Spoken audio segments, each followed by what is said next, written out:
X-rays revolutionised how doctors detected disease and injury. For the first time, we could see bones and other structures inside the living body. Well, I think for us, the X-ray machine was almost always an obvious choice. It has such a dramatic impact on the way we understand our world and the way we understand our bodies and material science in terms of space. So because it's such a dramatic technology, it just always had to be in the list. And what I'm really thrilled about is that it got chosen as the ultimate icon of the science. Yeah, I think that's right. I completely agree with you. It was an extremely important moment because this was the first time that we'd actually been able to see inside a person, a living person, without cutting them open. This X-ray device is one of the oldest anywhere in the world. Made in Britain by Russell Reynolds in the months immediately after Wilhelm Röntgen announced his discovery of a new type of ray in 1895. Röntgen's X-rays were invisible to the eye, but could pass through solid objects to different degrees. He was quite well established when he made this discovery, but he made it because he was a very careful experimentalist. A lot of people were playing around with these tubes and doing experiments with them, but Röntgen happened to notice one day that he had one of these tubes. He had it covered with black paper, I'm not quite sure why. And he knew that these cathode rays would not come out of the tube through the glass, through the black paper. But he noticed across the other side of the lab there was a container of barium platinocyanide, which is a scintillator, which was glowing.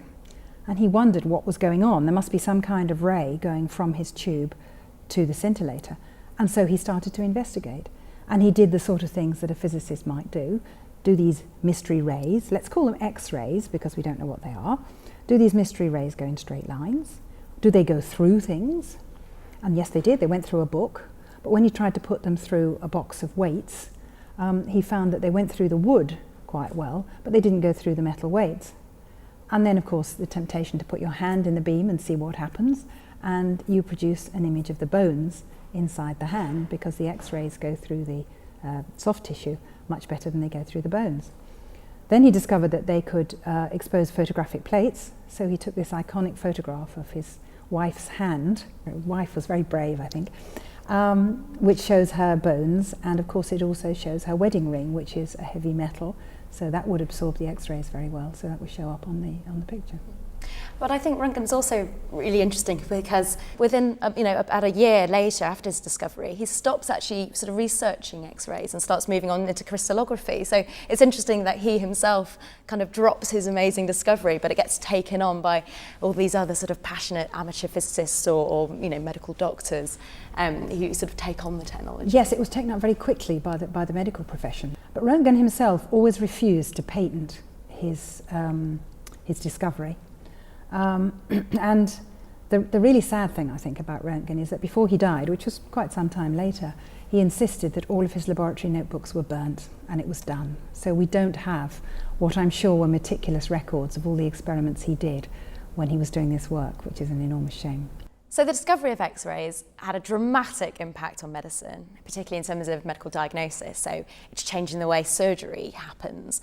All of a sudden, doctors can use the rays to extract bullets, so it makes it really important in terms of war. Mobile X-ray machines get taken out to different battles, really critical in the First World War. It was also well ahead of all the other imaging techniques that we're so familiar with today. Ultrasound wasn't developed till well after the Second World War. Nuclear medicine was also around about that sort of time. MRI wasn't developed till the 1970s. So all of the things which are commonplace in hospitals today were long after X-rays, which were out there on their own right at the front. But we've got to remember that X-rays are also used therapeutically. This was discovered quite early on after the discovery of X-rays. People started using them to treat cancers, not always with huge success because they didn't know much about what they were doing. But nowadays, very high energy X-rays, much higher than we use for diagnostic imaging, are a routine part of radiotherapy. And a very large number of hospitals have got linear accelerators which produce very high energy X-rays, which are used every single day for treating cancer. but also it's had such a big impact on sort of other fields within science itself. So, for instance, the discovery of the structure of DNA couldn't have been done without X-ray crystallography, an X-ray technique. It's critical within materials and chemical sciences like that. It's also critical within cosmology, the study of space, and also, in other disciplines such as art, in terms of understanding artistic techniques and understanding, which art pieces are frauds, for instance. Yes, it can be used for that sort of thing, certainly, to look underneath pictures and see that you've got a Van Gogh underneath something else. It's widely used, it's quite widely used in industrial uses for sort of quality assurance. But obviously X-rays have had their downside and were discovered to be very dangerous. Yes, it's quite interesting because people knew very early on that they could actually cause damage. And people were using it to treat cancer, but it was a very long time. It was about the 1930s before there was any kind of system for regulating the amount of X-rays that anybody could receive. Nowadays, it is extremely carefully regulated. But we do know that, yes, if you receive a dose of X-rays, you do increase slightly your risk of getting cancer in the long term. And of course, we are using the ability of X-rays, which are a kind of ionizing radiation, to damage tissue when we use it to do radiotherapy. That is exactly what we're using. As a child, I was constantly trying to break an arm or something. I was desperate for a plaster cast, but I never managed it, so I've never actually had an X-ray.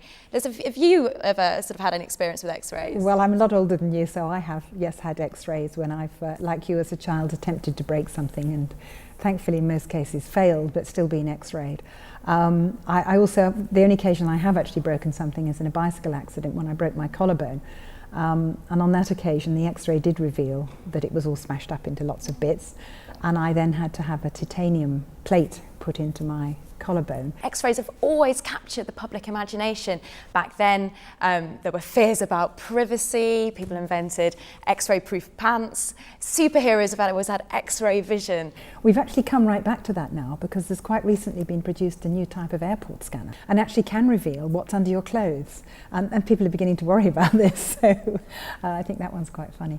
But yes, it has had such a huge effect. I mean, one cannot imagine how many lives have been saved. As a medical physicist, I'm extremely pleased that this has been chosen as the icon.